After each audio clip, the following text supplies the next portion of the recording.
Then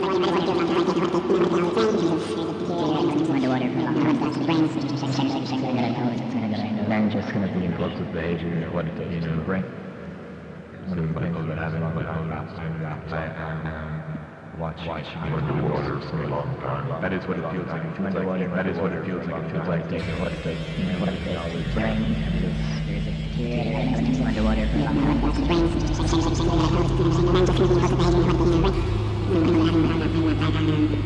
underwater for a long time. That is what it feels like. Underwater. That is what it feels like. What it does. What it does to the brain. Underwater. What is that? Brain. Then just kind of the impulsive behavior, what it does. Right. I know that I have a long time. Watching underwater for a long time. Underwater for a long time.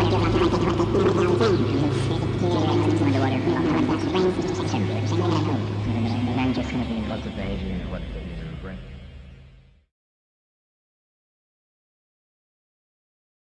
Yeah, so this installation piece was part of kind of a wider exhibition that was done with about 11 different artists. It was actually basically conceived during a conversation with both of you and being filmed here by my collaborator John Conneely and speaking with Dr. Jane Conway. So the basic idea was just the sort of notion of bipolar disorder as an oscillating kind of process, The exhibition here sort of emulates that by having a bipolar signal shown on screen here that's moving up and down. It is moving the motor of a cassette tape, and it's moving, so that basically causes the audio to play faster and slower. So, I mean, there's lots more to it, but that was basically how it came about, just the concept of oscillating moods and then oscillating kind of mechanical parts, oscillating, audio, just the whole process being represented in different ways, yeah.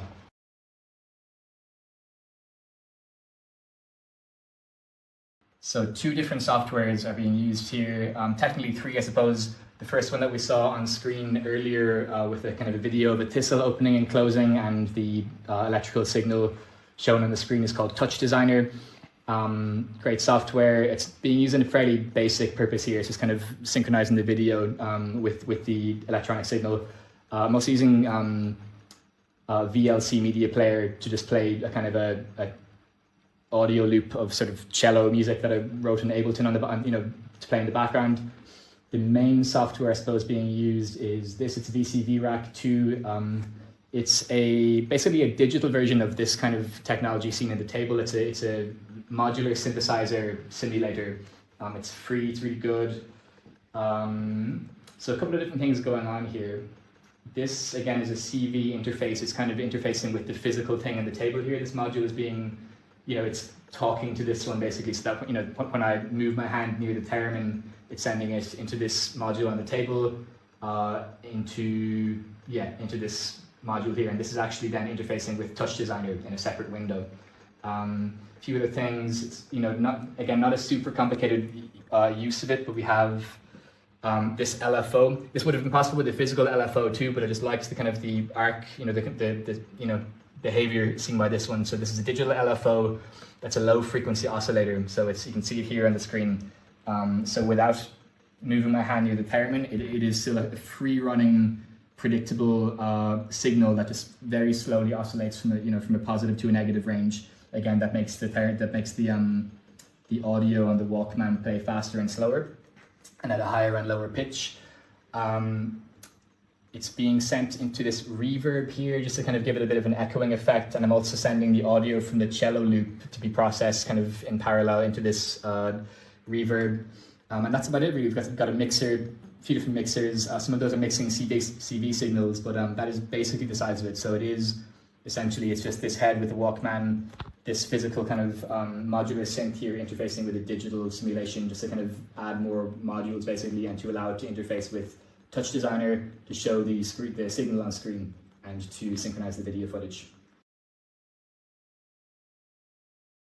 Yes, there's quite a few different technical components. There is obviously a Walkman, I think it's from the 80s.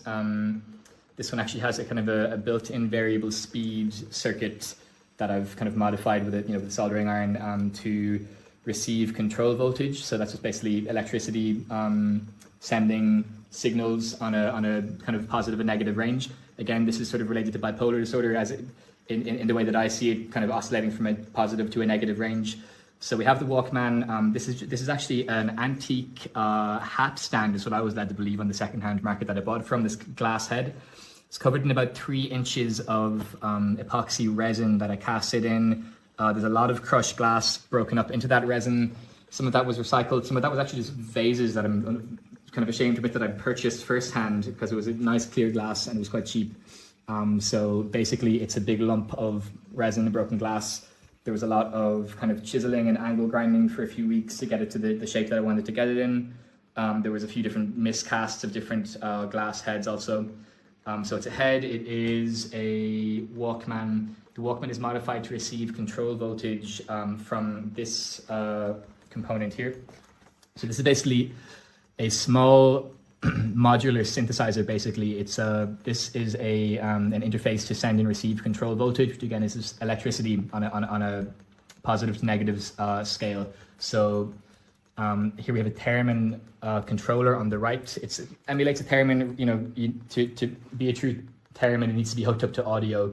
What it really does is receives gestures and sort of translates them into control voltage. So you can see this on screen. If I move my hand near it, it's going to cause it to oscillate into a higher range and then a negative range when I remove my hand. You'll be able to hear on the accompanying audio and video that so first of all, it's the video in the background here is synchronized to this, to this signal. And then this is also synchronized to the Walkman motor. So all of this is kind of it's happening. Obviously there's different softwares involved. Physically, it's being interfaced with this. It's called an ES9 Expert Sleeper's kind of modular module. That's what it's called. And then a dope for A178 theremin controller.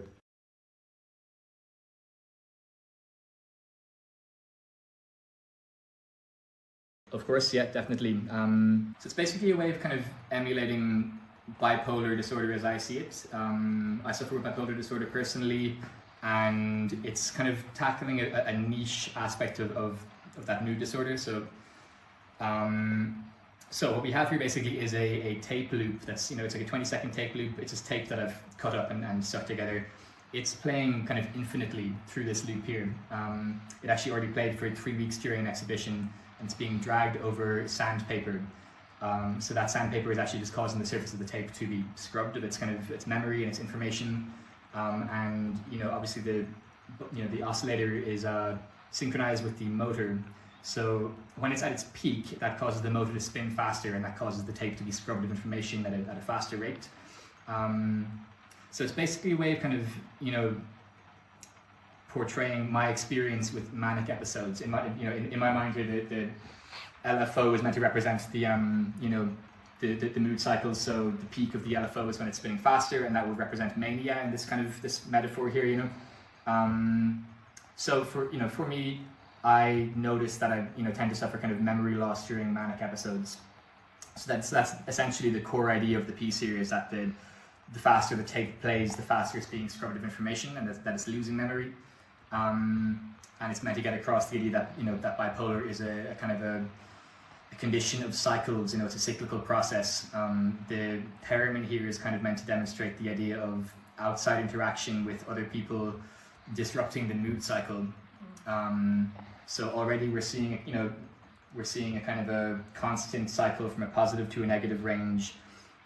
Anyway, and that's just kind of the base mode of the disorder. And then it's just a way of kind of showing that disruptions to routine, maybe with other people, or just a routine disruption in general, can then further dysregulate mood and cause further kind of destruction. Basically, it is literally a self-destructing tape loop. That is what the installation is. We did notice over 3 weeks that it did lose a small amount of fidelity on the tape. So that is basically the concept. It's meant to be a way of showing that bipolar disorder, in my view and in my experience, is a kind of a cyclical process where it's best to kind of stabilize the mood, because when it goes too high, it can cause problems such as cognitive impairment or memory loss.